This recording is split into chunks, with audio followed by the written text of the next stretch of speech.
السلام علیکم ناظرین، ماسٹر 92 نیوز کے ساتھ میں ہوں فیاض اختر۔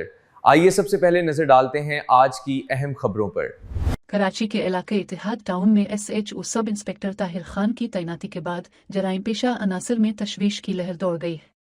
پولیس کی جانب سے منشیات فروشی، جوا، سٹا، موا، گٹکا، چوری اور دیگر جرائم کے خلاف جاری سخت کارروائیوں کے بعد مبینہ طور پر جرائم پیشہ افراد نے S H O Tahir Khan کے خلاف منفی پروپیگنڈا شروع کر دیا ہے۔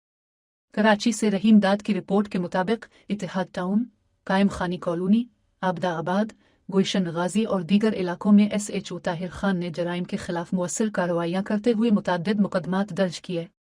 پولیس کی مسلسل کارروائیوں کے نتیجے میں کئی جرائم پیشہ افراد علاقہ چھوڑنے پر مجبور ہو گئے۔ ذرائع کے مطابق پولیس کی ان کارروائیوں کے بعد بعض عناصر نے سوشل میڈیا اور واٹس ایپ پر مبینہ طور پر جھوٹی اور من گھڑت معلومات پھیلانا شروع کر دی، جن کا مقصد ایس ایچ او اور پولیس کی ساکھ کو متاثر کرنا بتایا جا رہا ہے۔ علاقہ مکینوں نے نام ظاہر نہ کرنے کی شرط پر بتایا کہ اتحاد ٹاؤن پولیس جرائم کے خاتمے کے لیے سرگرم عمل ہے اور عوام کو اس کے مثبت نتائج بھی نظر آ رہے ہیں۔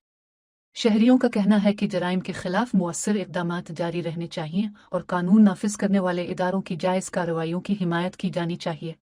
یہ تھی کراچی سے رحیم داد کی رپورٹ۔